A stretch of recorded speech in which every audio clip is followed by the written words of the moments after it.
Well, thanks, Phil, and thanks for the plug, and thanks, everybody, for being here. In terms of the plug, by the way, if you want to go to listen to the podcasts, they are filed in iTunes under Cultural Studies, all one word. And they're available also as on the web and as applications for Androids and iPhones. And if you want to go to the website, it's just called tobymiller.org.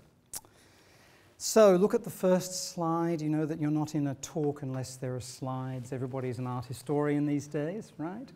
There it is. It's Hollywood. It's the magic hour. It's so beautiful, isn't it? Caught at that magic hour that is so beloved of cinematographers and aesthetes. Are there any cinematographers or aesthetes, or both, here this afternoon? No? One. That's good. No one was blocked at the door. That's good. It's a beautiful shot, this one, of natural wilderness. Natural wilderness, those hills, the Hollywood Hills, I lived in LA for the last 10 years, intersecting seamlessly with something that isn't a natural wonder. It is, of course, the most powerful cultural industry in world history. It's sleek, isn't it? It's a sweet story. And it's as gorgeous as the lovely adult toys. I wrote that and then I thought, adult toys, slightly unfortunate. But you do know what everyone here is over 18 and therefore old enough to see a picture of an iMac in public, right? It's as sleek and desirable as the lovely adult toys that have sleek designs presented to us by Maxters. And of course, we embark on very fun uses of them. Let's go back, sorry. Oops. Let me go back. For example, we take our iPhone or our iPod and make it part of a toilet roll. Or we take our iPod mini and make it gold. Or we actually create an entire heart object, an artistic representation of love in the form of iPods. But the question is, what do we know of their histories as commodity signs? Now, unfortunately, this takes a slide that is slightly misogynistic, made by some Dutch folks, and also slightly cut off. But the idea is that this is an airhead user, as it were, of new media technologies. I have no idea where my mobile phone is made. I didn't know that my telephone might have been made by poor people who have to work really hard, by Charlotte, aged 14, presumably a school pupil in Amsterdam. So the question is, how do we distinguish the new media rhetoric of freedom and pleasure that so many of us are used to because of the prevailing ideology of cybertarianism from the reality of oppression and pollution, which is actually what much of these technologies, including ones that I have in my pocket and you have in your purse, are really about? Well, anybody here English? So one of your culture heroes, George Orwell, confronted this 70 years ago. There he is. He was a producer at the BBC, of course, but he also wrote for a leftist publication called Tribune. And this is what Orwell said in 1944. He was acting the grumpy old man. People my age like the idea of being a grumpy old man, even if there's not much of an audience for it. Orwell acted the grumpy old man when he spoke about technical innovations he had seen in his lifetime and the rhetoric associated with them. Do his words resonate today? So I'm going to quote now a paragraph from 1944. Reading recently a batch of rather shallowly optimistic progressive books, I was struck, says Orwell, by the automatic way in which people go on repeating certain phrases which were fashionable before 1914. Two great favourites, he says, were the abolition of distance and the disappearance of frontiers. I do not know how often I have met with the statements that the aeroplane and the radio have abolished distance and all parts of the world are now interdependent. How prescient he was, or then again, how incredibly repetitious are technocentric notions of change. Is anybody already bored? Not even a bit. Okay, well, in case you think you might get bored, whoever catches this gets a free book.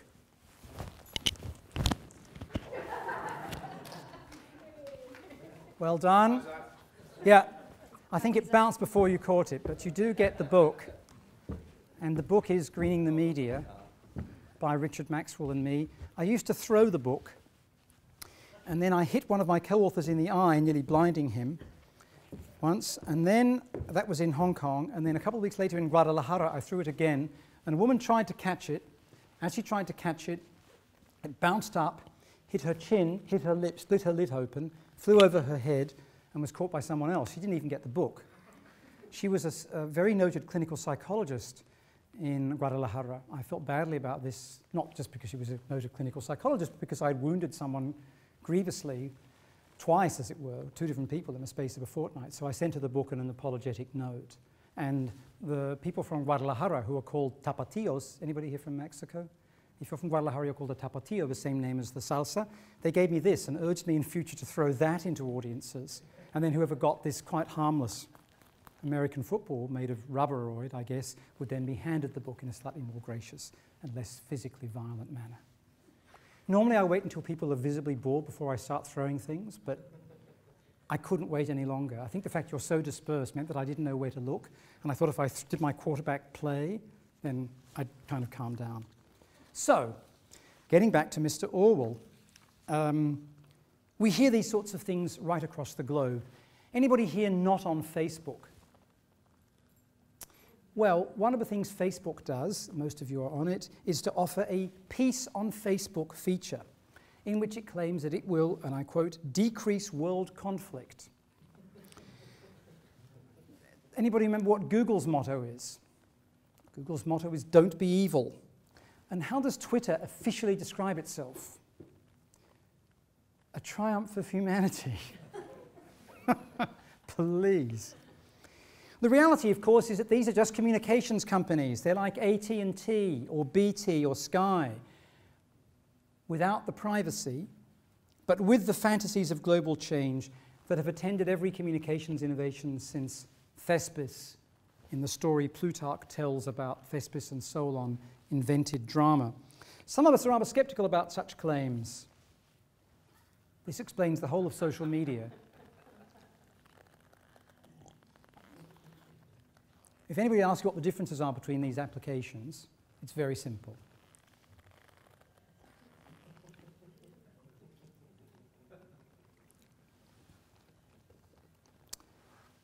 In the book that that gentleman just claimed, accidentally, without knowing what he was getting, Greening the Media, my co-author Rick Maxwell and I talk a lot about these and related issues in terms of political theory and citizenship and consumption and merchandising and public policy and the labour process and environmental impact, you name it. We also have a monthly column in the US magazine Psychology Today, online, free, where we try to apply these principles for a readership that is a kind of popular, interested in pop psychology style audience. And we've also disseminated our ideas in Clarín, which is the major Argentine newspaper in Buenos Aires for the left, in your very own Negroni ad, in the Huffington Post, in the New York Times, and so on. So what we try to do in this work is engage three readerships, and that's what I try to do in my scholarship, so does Rick. One, the stakeholders who help set the agenda on the issue of the environmental despoliation of the media, namely social movements in the global south, and their theories and analyses of this issue. Secondly, our other readership we look for is environmental scientists, most of whom working on these topics are either in or from the global south. So the major environmental science done on the impact of the media on the environment is from Nigeria, Mexico, China, India, Brazil. And then the third audience we look for is, in a sense, an interested public. So today what I'm going to do is focus on the relationship between popular media and electronic waste. And I acknowledge, as I showed you by pulling out my wee phone earlier, that I am far from innocent in all of this. I am complicit in it. So, what's the problem? Here's the problem. 15% of the world's residential energy use is dedicated to powering domestic digital technology. And when you add that to the energy it takes to manufacture and distribute these goods, consumption from digital living in the home translates into carbon emissions that are greater than the much demonized aviation industry. According to the International Energy Agency, if usage continues to grow at this rate, residential electricity needed to power digital culture will be 30% of global demand within 10 years, and 45% within 15 years. And as you are doubtless aware, our digital life relies on these things: data centers or server farms. Anybody been outside one or inside one? How did you guys, if you don't mind my asking you both, recognize it? How did you know what it was? And were you told, come in here, this is a server farm? You went on a tour? I went on one in Amsterdam, so it's big banks of computers, and it was at that time on the backbones of the internet. But you were being shown it. Shown it. This is the big thing. For people like me, there are some people here of my generation, three of the things we recognized wherever we grew up were the post office, the telephone exchange, and the electricity station, the power station, right? If you grew up in LA or London or Delhi, you knew where these things were. Very few people know where the server farms are that are powering their lives. They're not public institutions, by and large. They don't tell you what they are. If you get in to see them, that's great. But by and large, they're going up all the time, all over the world. By and large, they're powered almost entirely by carbon-based energy. And by and large, you don't know what they are, who owns them, or what your role is in them. I mean, some of you may know this, but by and large, folks don't. Their energy demand for power and cooling, both getting them going and calming them down, rather like a cup of tea, doubled between 2000 and 2005 worldwide. And during this biggest recession since the Depression, it grew by 56%. 56% since the recession started worldwide. Energy use for powering and cooling the server farms that are in use massively every time you do a search through a search engine, every time you stream a film through an online service. Industrial energy use outside these areas was flat during that period. It didn't increase by 56%, it didn't increase by 1% in manufacturing, in mining, in anything. So, why are they invisible? Well, in part they're invisible because of a wonderful new thing, that's above us somewhere. It's the C word, it's the cloud. Does everybody know what the cloud is? That's great, because I've never met anybody who could tell me what it was, but I'm glad that you all know. So, you roughly know what the cloud is, I roughly know what the cloud is. Well, Greenpeace estimates that if the computing cloud, that most of us, certainly I, use every day, were a country, it would be the 5th largest consumer of energy in the world. And what's interesting is that this metaphor of this natural, ephemeral creature that is part of everyday life, is necessary for life, and that will come and then drop its water or not and then blow away, belies the dirty reality that I've already mentioned of coal-fired energy that feeds most of these data centers around the world. But places like this university and all the ones in Britain that I'm familiar with boast about their links to industry in the cultural sector. If you take one such entity close to where I live in North London, this is a classic kind of window front of a creative industry shop, right? There they are. Universities love to talk about this, but they don't love to talk about the data center going up down the road. It's boring, it's a polluter, it's an environmental criminal, it's secret, it's clandestine, it's hidden, and it's not fun and funky, and it's not where we want our students to go and work. Well, needless to say, it's not only a matter of the energy that is used by these hungry server farms, but also the built-in obsolescence. It's only 3 weeks ago that my previous phone simply stopped working, and I was forced to get an upgrade by buying out my old contract. Because of this built-in obsolescence that dates, of course, back to consumer marketing of the 40s and has nothing to do with the necessities of technology, as new consumer and work gadgets displace old ones with increasing frequency. More and more electronic and electrical waste, what's called e-waste outside Europe, sometimes has other titles here, but I'm going to call it e-waste. That e-waste enters municipal waste systems, and it's now the fastest rising aspect of municipal waste in the world. It's probably 50 million tons a year. And what that means is that wealthy, high-tech nations like this one, 7th or 8th biggest economy in the world, dump 80 to 85% of that e-waste in, you guessed it, Eastern Europe, Latin America, West Africa, and Asia. That's our beloved cell phones, telephones, televisions. Anybody know what happened to their old fat screen analogic TV when they got rid of it and in came their thin, streamlined, anorexic digital TV? Do you really know where it went? Right. Now, the impact of these thrown out objects on the water table, on the atmosphere, and on the bodies in these nations that receive them is an environmental and epidemiological scandal. Sorry, this slide isn't perfect by any means. This is what Wired magazine, anybody here know Wired magazine? It was in the 90s the Bible of new media, and it's a monthly magazine in the United States that used to have different versions in different parts of the world. It's still very, very powerful. It even calls this the dark side of the age of technology. This shows you where most of this stuff comes from in terms of the penetration of computers per 1,000 people. So Switzerland, Japan, the United States top it.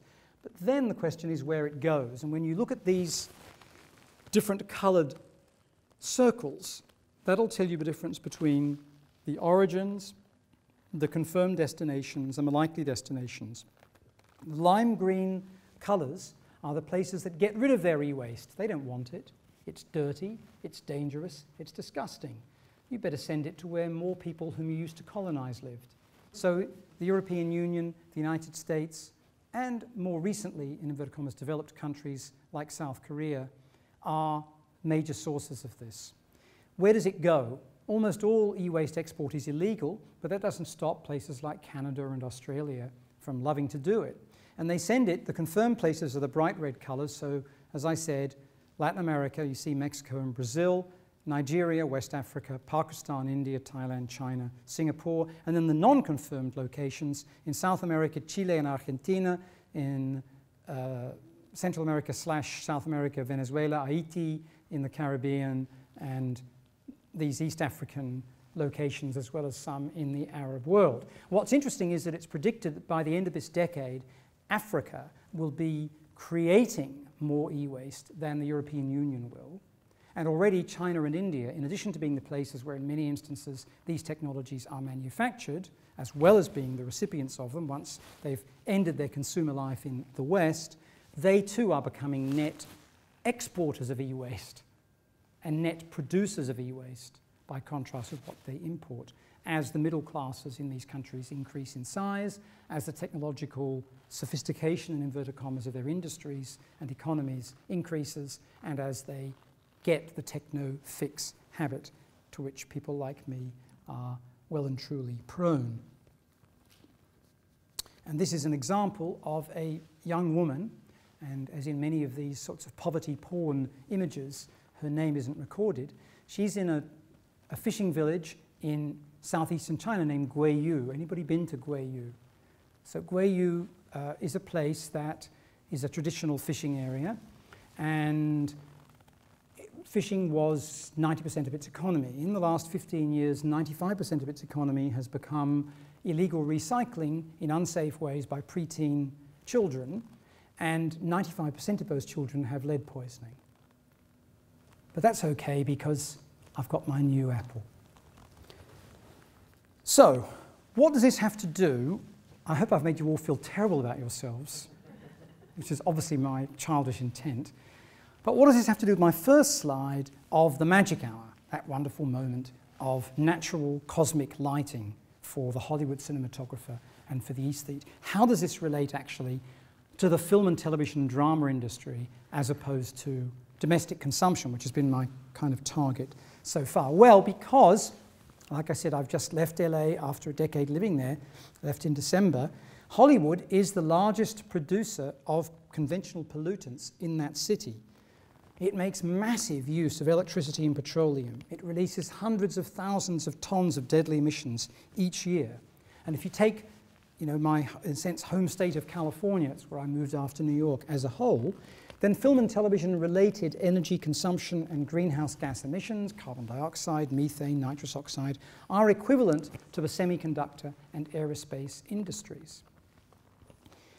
What about the actual production process of movies? Some of you may have worked on them or want to. Did anybody here cry when little Leo turned blue in Titanic?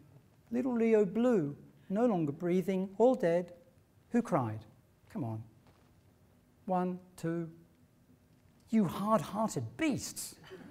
I didn't cry either. I'm a hard-hearted beast. I loved it. I cheered. I only got beaten up in the movie theatre, but whatever. Well, this wonderful film was, much of it, shot in Popotla, which is a fishing village in Baja California. Has anybody been to Baja California? Fox Studios, which helped to make the movie, has, in terms of what you can visit, a facility there where the big tank is, the biggest tank in the world for shooting water scenes, that you can go to in the same way you might visit Disney or Universal or Warner's. And that's where it was shot. During the filming, Popotla, which is, of course, in Mexico, not in the United States, was cut off from the sea and cut off from the local fisheries that, like where you sustained it, by a 6 feet high, 500 feet long wall built to keep Mexicans out. I'm a United States citizen. We're big on keeping Mexicans out. But this is a new one, having stolen much of their country. Even the bit that they still have, we don't want them to have access to. Right? And then Fox chlorinated the surrounding seawater, decimating the sea urchin population. The sea urchin population had long been harvested by locals. Overall fishing levels were reduced by 1/3 in 1997 and have never recovered. The cost of this atrocious film could have provided safe drinking water, which you don't get in Popotla, to 600,000 people for a year. But then we wouldn't have been fighting back those tears over Blue Leo. But lots of locals tried to draw the attention of wealthy countries and their residents to this matter. The Popotlanos decorated the wall with rubbish to ridicule the filmmakers, and they adopted a rallying cry, Mariscos Libre. Any Spanish speakers here? It's like freedom for shellfish, right? Here's a photo of their decoration of the wall to keep them out of their own country. It's not surprising that probably none of you have heard about this. It's not a criticism of you, because despite this very clever, very nifty environmental critique, very minimal journalistic and scholarly analysis followed, except for Ars Electronica. Anybody here know about Ars Electronica? So this is a European art world project. It's been going for many years. It's very well heeled, and it hands out prizes and supports cultural production in all kinds of innovative, technological, artistic ways. I would encourage folks at Edge Hill to get involved with Ars Electronica. They gave the Popotlanos a prize. The prize for, and I quote, symbolic low-tech resistance to real high-tech destruction, unquote. Ars Electronica also gave an award to the producers of Titanic for their innovative special effects, an award that was 10 times the monetary amount as the one that it gave to the environmental resisting artists. 3 years after Titanic, Fox made another movie which many fewer of you will have seen, I suspect, The Beach. Who here has seen The Beach? Oh, it's always surprising, 4 or 5. Who actually paid money in a movie theatre to see this? 2. It's good to know. Did you like it? Anybody like it? It's a rotten film. Sorry, miss, what did you think? Your favorite film? Okay, you guys are not talking afterwards, except over a beer, okay, or with supervision. It's just quickly, why is it your favorite film and why is it rotten? Mm-hmm. You like the setting? We're going to talk about the setting. Yeah, and why is it awful? Gap year porn. By the way, Phil said that there are these Toby Millers on the internet. There is a porn actress named Toby Miller. So if you enter Toby Miller and sex, which none of you would otherwise have bothered to do, then you will get a series of films drawn to your attention, which I've not acted in. But also she was a blogger about sex role questions and labour relations and occupational health in the industry. And there's another guy who is an internet security consultant. And I was once wearing a badge with my name on it. I was in DC for a conference. It was high security at this conference. And even though I was on the train, I put it on just to make sure I wouldn't forget. And he accosted me. He was a large man. And he said, "Hi, my name's Toby Miller too. I've got a type A personality. I'm the world's leading internet security consultant. I check references to myself on Google every day, and sometimes it's you, and I fucking hate you." And then got off the train. Well, actually, he didn't. I got off the train in terror, nowhere near the conference. I'd never heard of Google. I don't know if you can remember where you were when you first heard the word Google. I can, because it was a moment of terror, confronted by a very large version of me with a type A personality and a sense of intense Nietzschean ressentiment. But I digress. Here's the beach then. And this is another chance for the environmentalist Leo, having recovered from turning blue in the tank in Popotla in Baja California, to experience a modern-day Asian Eden that suddenly turns nasty for jaded tourists. The film was shot in a place called Maya Beach in Thailand. Anybody from there or been there? From there? Been there. Before or after the movie? After. Okay. So, it's still part of a national park, I think, yes? I've not been there, I should say. I've been to Thailand, but not to Maya Beach. Well, unfortunately for the Maya Beach residents and Maya Beach in general, the Fox producers decided that it didn't look like Maya Beach. It's a kind of classic Hollywood problem. You go somewhere to film it and you discover it's not authentic. If anybody here teaches theories of realism or naturalism, it's a great case for you to work with. So they bulldozed the natural scenery. Let's get rid of this crap. It's not natural enough. We're going to change it. Sand dunes were relocated, flora were rearranged, and a new strip of coconut palms planted in the right way. They had appeared organically in the wrong way. I understand this. And the government was paid off with a donation to the Royal Forestry Department and with what Hollywood also always does, a campaign with the Tourism Authority to twin the release of the motion picture with a notion of bring people to Thailand, thereby sinking and amortizing some costs simultaneously. Well, needless to say, when the next monsoon came after the film, the damaged sand dunes collapsed, their natural defenses against erosion destroyed by Hollywood bulldozers. As with the Popotlanos, the local environmentalists did not take this lying down. Thai pro-democracy and environmental activists protested. But the film's director, anybody know who directed this? It's your very own NHS knight errant. Who is the knight errant of the NHS? Saint Danny, what's his stupid last name? Boyle. Anybody related to Danny Boyle? Good. Your very own NHS knight errant Danny Boyle, who directed this monstrosity, claimed the film was raising environmental consciousness among local population whose appreciation of these things lagged behind US awareness. Boyle also heroically announced his intention to give something back to Thailand, I am quoting here, by hiring Thai apprentices on the movie, but then complained, "We were hauling 300 fucking people around wherever we went, and you know how hard it is to learn Thai names. Every lunchtime was like a Prime Minister's reception." Your very own saintly knight-errant of the British dramatic left.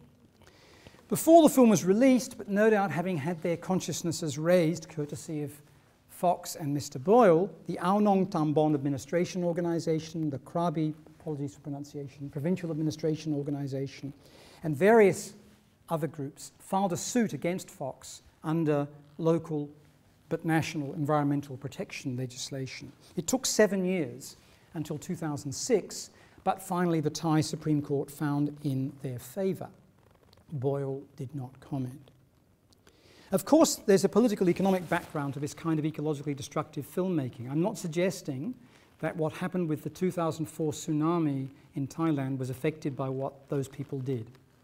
But we all know that one of the reasons why the tsunami was so destructive in parts of Thailand, parts of Sri Lanka, parts of India, was because natural defenses against tsunamis were eroded in concert with structural adjustment policies recommended by the World Bank and the International Monetary Fund, to create lovely ocean beach tourism resorts for wealthy Westerners to come and pleasure themselves, which is why, tragically, and I, of course, am horrified by the loss of life and suffering by tourists as much as anybody else, lots of those very resort places were the ones that were hit, and hence the terrible stories and the accounts that you've encountered, and it's possible some of you may have personal loss or suffering associated with it.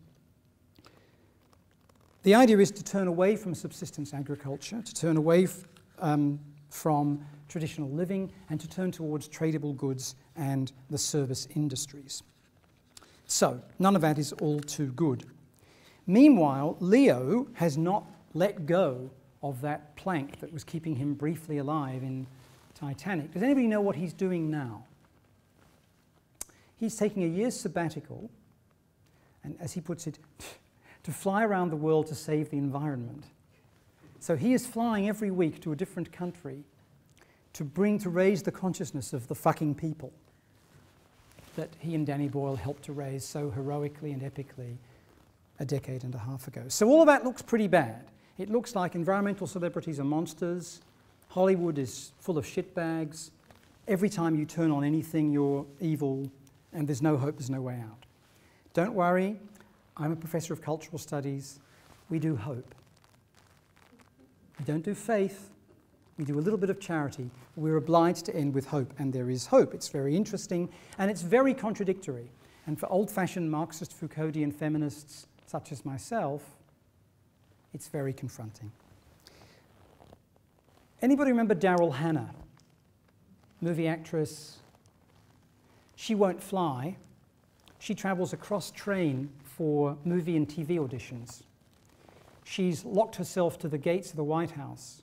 She's climbed trees and stayed there until arrested. She has made a very, very serious commitment to a large number of important environmental issues.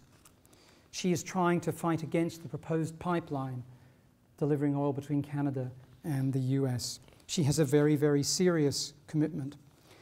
And away from that kind of so-called non-violent direct action, in the boring rooms of the men in suits and the women with the power-dressing shoulders, or in your case, no need for them because of the powerlifting life,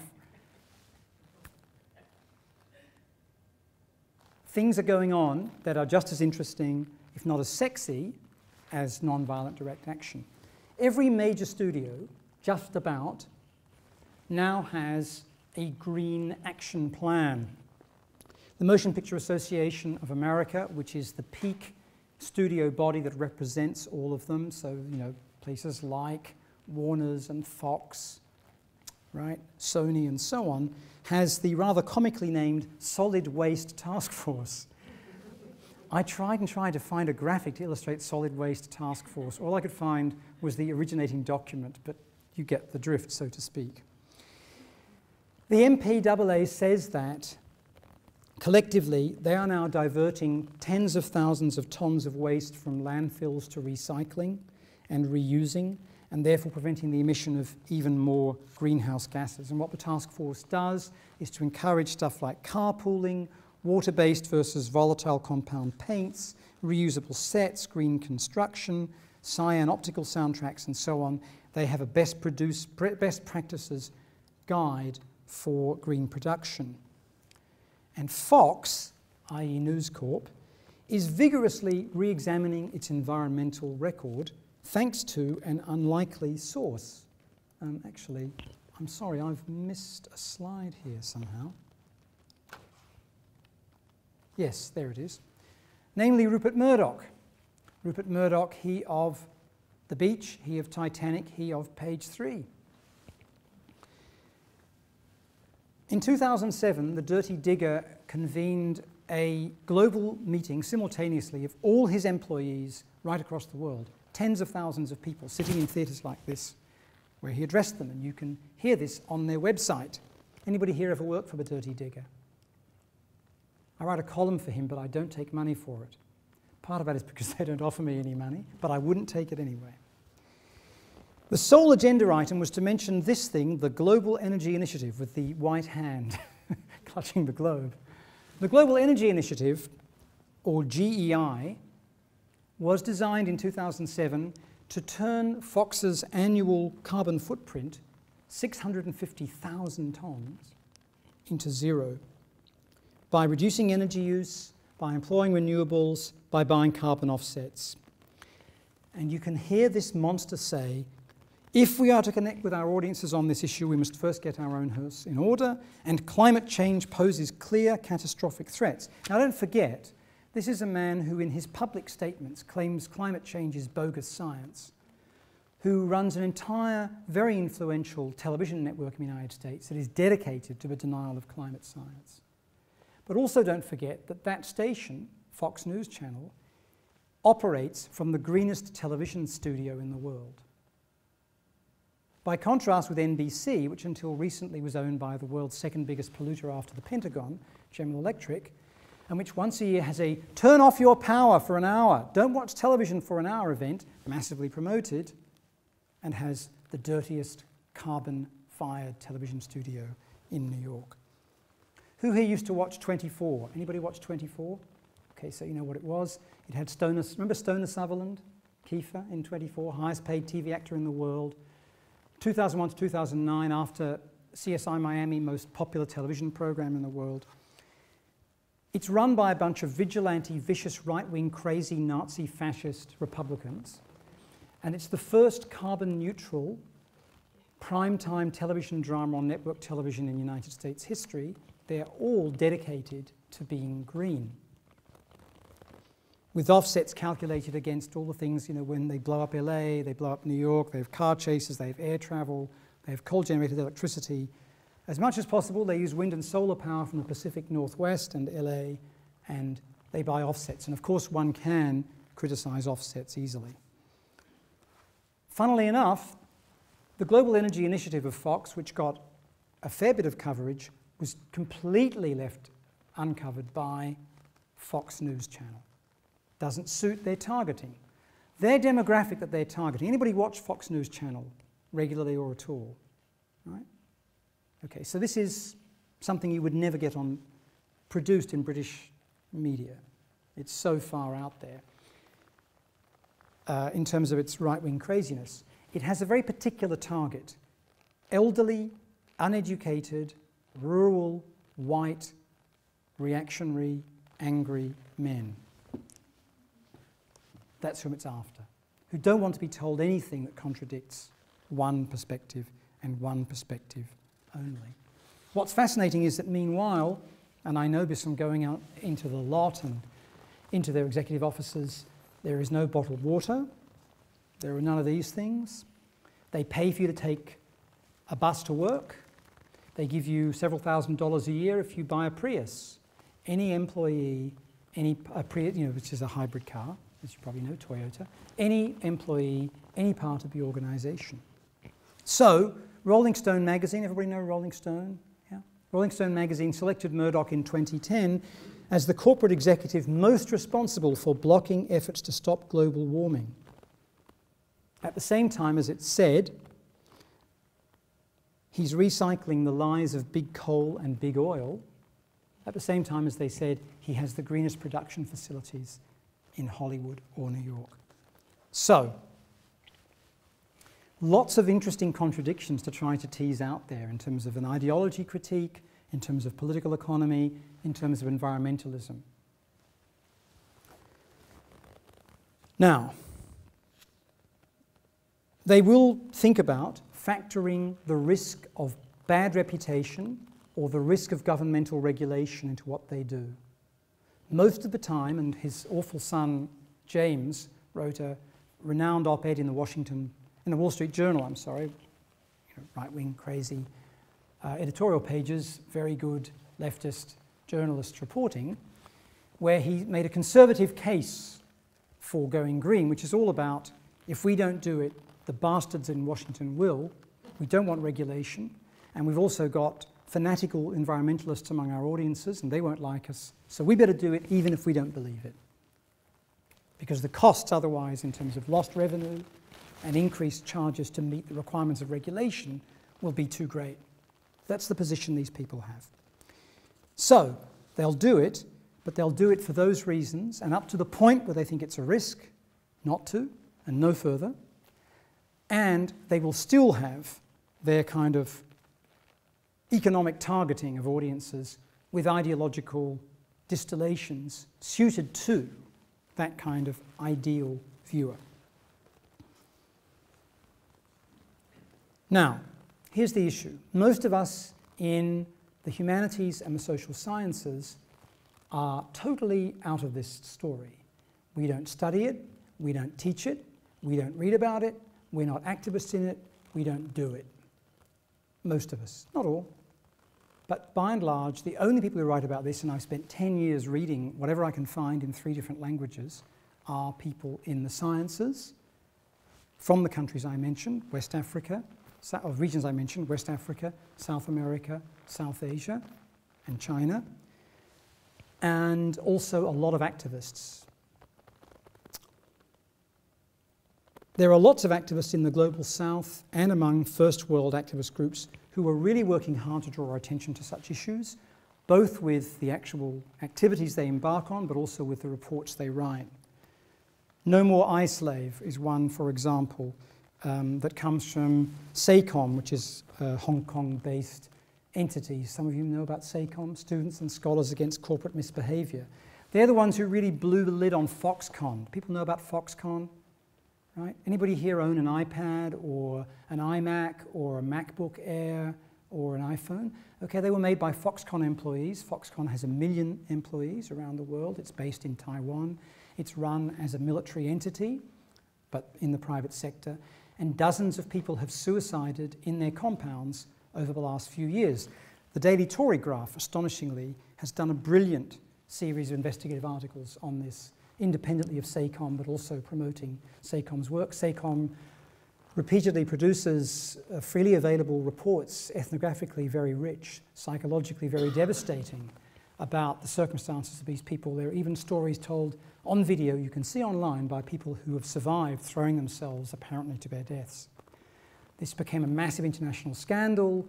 Apple has had to introduce a series of self-regulated audits of its so-called subcontractors, because Apple, like all the other entities involved, claim, well, it's not our fault, we're really sorry. We just sent this off to where it would be made effectively by others. We're just designers and marketers. That's what Nike says it is. That's what Apple says it is. That's what all these companies say they are. And then guess what? We didn't know, gosh, that the people who were making people work for 65 cents an hour were also not allowing them to have toilet breaks, not allowing them to leave the building, you name it. It wouldn't have taken much to find this out. I went to these factories. I couldn't get in because men with machine guns stopped me, and there were barbed wire fences to stop me. But for 4 hours a week, the women who are required to leave once they're 21 and no men are hired because they might get bolshy, who manufacture these things, are allowed out. And when they're allowed out, they go and walk to coffee shops that are between the different compounds. And by the way, they've come from villages in the north. They're not allowed to be in the same compound as the other young women from the villages they came from, because you've got to make sure that you divide and conquer. A bit like British academia, really. Right? But they walk to these different coffee places, an hour or so each, going each way, in order to meet up and talk about things. And that's when I met them and they told me about some of the experiences they had. So if it wasn't so difficult for me, it wouldn't have been very hard for Steve Jobs at the time and his underlings to do this, because they were paying for all of this to go on. So there are plenty of activists, and there's Greenpeace. Greenpeace used to buy space at the Apple convention each year to make a point about the hypocrisy and the need to green the company. And there are others who are targets, not just Apple. This is a Greenpeace action in the Pacific Northwest of the United States, the headquarters of Hewlett-Packard. Hewlett-Packard, which makes the best-selling printer cartridges in the world, and which had promised to make them infinitely less environmentally dangerous by a certain date, failed to do it, so Greenpeace climbed on top of their HQ and turned HP into hazardous products. It also got William Shatner. Anybody here remember William Shatner, Star Trek? He did a wonderful dial-in to all employees of Hewlett-Packard that said, "Hi, my name's William Shatner. I used to be on Star Trek. Do you realize what your company is doing to the environment? Have a nice day." William Shatner, butt of all jokes, but of course, a noted Shakespearean actor, live in the early days of Canadian TV. How many people here knew that?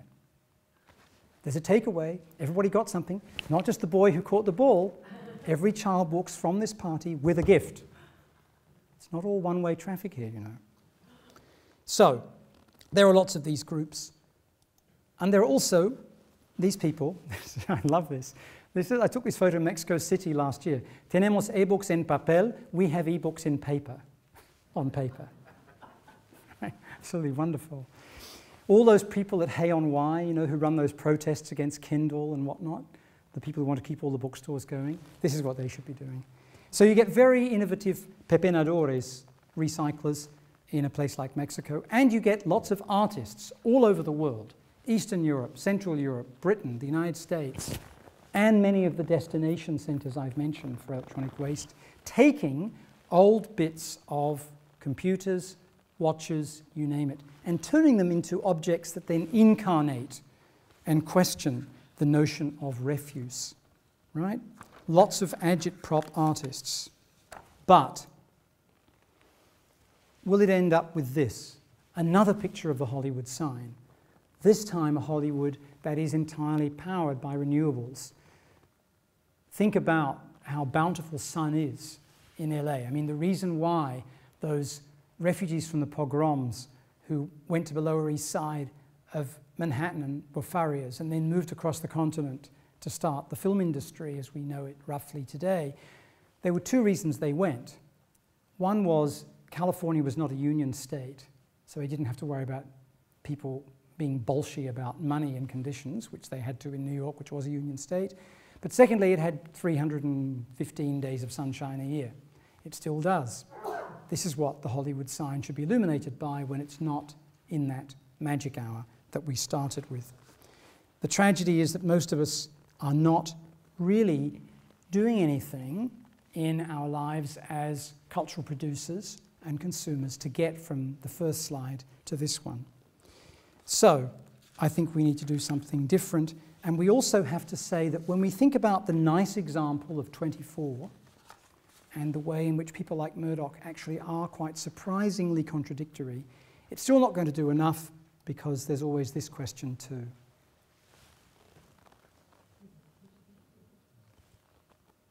Which was on these kinds of Stobie polls all over the English-speaking world in the years after the beginning of the economic crisis from which we have not yet emerged.